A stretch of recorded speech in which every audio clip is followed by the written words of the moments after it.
Hey guys, today I want to show you a trick that I'm doing in my garden to help maximize the space in my beds. Okay, so this will be a relatively brief video. It's a really simple trick. And the whole idea here is I want to maximize the productive area in my beds. And so I'm trying to treat my garden beds just like I do on the farm. And I'm employing this sort of bio-intensive principle in that I want to have as much productive area in the beds and the least amount of unproductive area. So I want to maximize the growing space of the crop and minimize the exposed soil. So what happens is, well, let me give you this specific example here.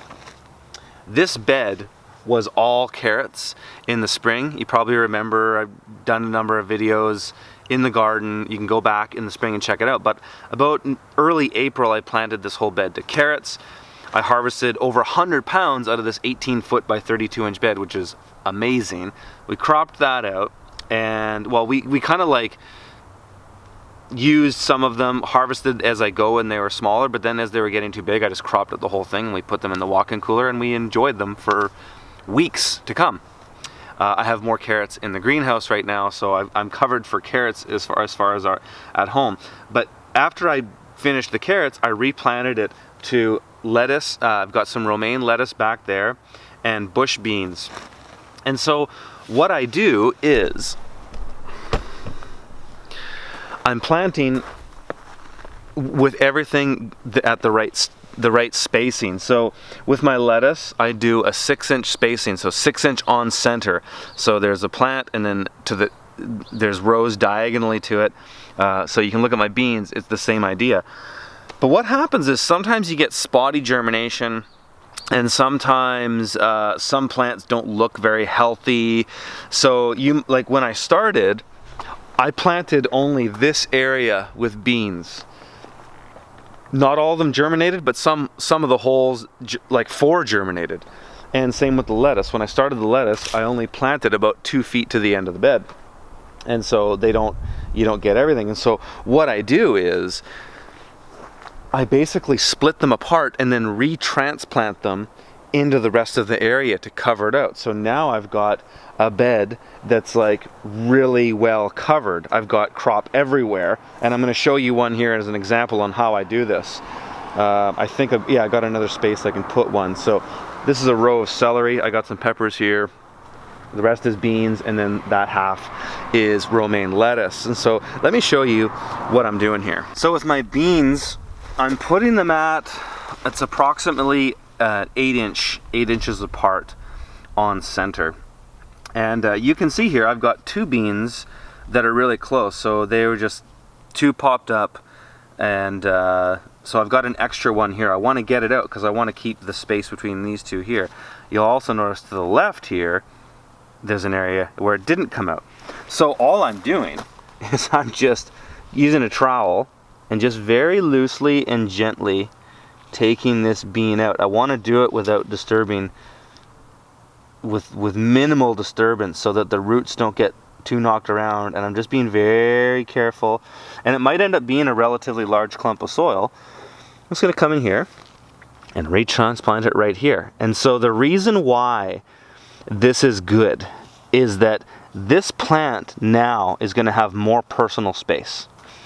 This guy's going to have more personal space than if he was here, because if he stayed here, he's between these 2, and so the bigger one and this one that are more ahead are just going to choke it out, and it's not really going to go anywhere.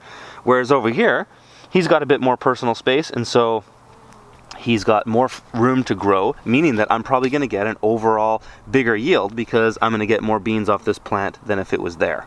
So that's the basic idea. Now I can do the exact same with my lettuce here. I've got a few clusters.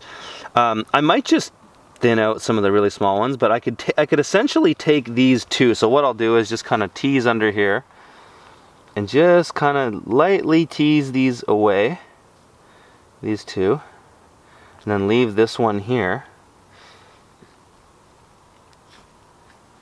undisturbed, or as little disturbed as possible. Now I can just kind of tease these apart.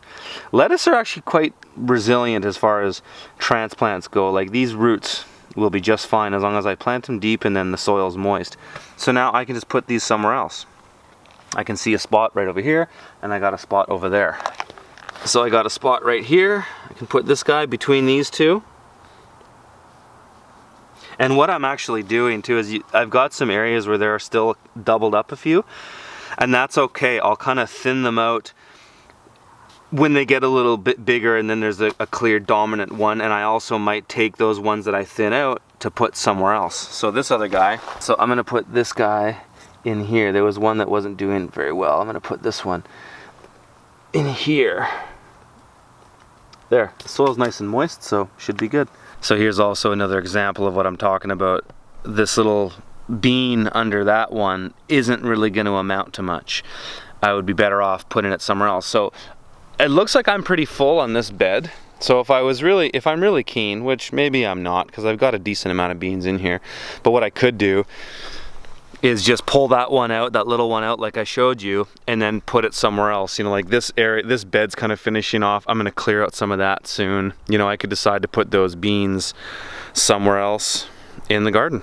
All right, guys, I hope you found that helpful. If you did, like and share the videos with your friends. Subscribe if you haven't, and hit that little notification button next to it. And come to one of my workshops, and I'll give a little reminder here too of I've got a little contest going with Brian Callow. If you haven't seen the video, I'll link to it at the end of this video, but go check it out. And we had a little contest where you buy one of his shirts and we enter you into a draw, and the winner will get to come to one of my workshops in the US in 2019 for free. You'll have to pay to get yourself there and your accommodation and all that, but you get the ticket for free, and you'll get to go to do one of Brian Callow's workshops at the What the Fungus Mushroom Farm. So it's a pretty amazing deal. Check it out. Link will be, or the video will be at the end of this one, at the end screen. All right, guys, talk to you later.